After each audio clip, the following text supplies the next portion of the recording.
BJP శక్తులను ఓడించేందుకు సిపిఎంతో కలిసి పనిచేస్తామన్నారు Telangana CM Revanth Reddy. దేశంలో ఇండియా కూటమి బలోపేతానికి కృషి చేస్తామన్నారు. భువనగిరి పార్లమెంటుతో పాటు ఇతర స్థానాల్లో సంపూర్ణ మద్దతు కోసం తెలంగాణ సిపిఎం నేతలతో చర్చించారు సీఎం రేవంత్ రెడ్డి. ఈ సందర్భంగా సిపిఎం నేతల మధ్య పలు రాజకీయ ప్రతిపాదనలుంచారు. అయితే 1-2 అంశాలపై ఇరువురి మధ్య ఏకాభిప్రాయం కుదరలేదు. అయితే అధిష్టానంతో చర్చించి వాటిని పరిష్కరిస్తామన్నారు రేవంత్ రెడ్డి.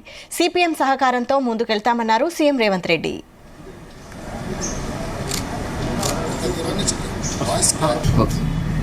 ఏఐసిసి అధ్యక్షుడు ఆదేశాల మేరకు తెలంగాణ రాష్ట్ర సిపిఎం పార్టీ నాయకులతో చర్చించడం, పిసిసి అధ్యక్షుడిగా రాష్ట్ర ముఖ్యమంత్రిగా కొన్ని ప్రతిపాదనలు వారి ముందు చెప్పడం జరిగింది. అందులో ప్రధానంగా భువనగిరి పార్లమెంట్లో కూడా వారి సంపూర్ణ సహకారం కావాలి, బీజేపీని ఓడించాలంటే అనే కాంగ్రెస్ ప్రతిపాదనను వారి ముందు పెట్టిన, ఇతర కొన్ని రాజకీయ ప్రతిపాదనలు కూడా పెట్టిన. వారు స్థూలంగా ఇండియా కూటమి గెలుపు కోసం, బీజేపీ ఫ్యాసిస్టు శక్తులను ఓడించడం కోసం మరి అంగీకరించారు.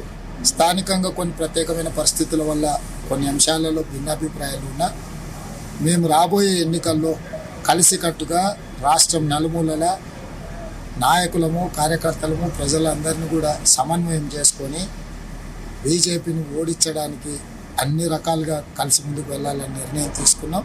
ఇంకా 1-2 విషయాలలో సందిగ్ధత ఉన్నా వాటిని కూడా ఈరోజు సాయంత్రానికో రేపటికో మా అధిష్టానాలతో పార్టీ హైకమాండ్తో మాట్లాడి వాటిని కూడా పరిష్కరించుకుంటాం. ఏదేమైనా ఒక మంచి వాతావరణంలో ఈ చర్చలు జరగడం రాష్ట్ర ప్రయోజనాల దృష్ట్యా ఒక మంచి పరిణామం. ఖచ్చితంగా భవిష్యత్తులో సిపిఎం సహకారం తీసుకొని రాబోయే ఎన్నికల్లో కాంగ్రెస్ పార్టీ గెలుపు కోసం, ఇండియా కూటమిని దేశంలో బలోపేతం చేయడం కోసం కలిసి పనిచేయాలని నిర్ణయం తీసుకున్న ఈ కార్యక్రమంలో పెద్దలు మండవ వెంకటేశ్వరరావు గారు, కొండా సురేఖ గారు, మిగతా ముఖ్యమైన నాయకులు కూడా పాల్గొని చర్చించడం జరిగింది.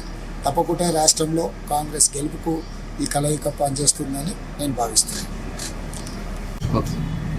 ఏఐసిసి అధ్యక్షుడు ఆదేశాల మేరకు తెలంగాణ రాష్ట్ర సిపిఎం పార్టీ నాయకులతో చర్చించడం, పిసిసి అధ్యక్షుడిగా రాష్ట్ర ముఖ్యమంత్రిగా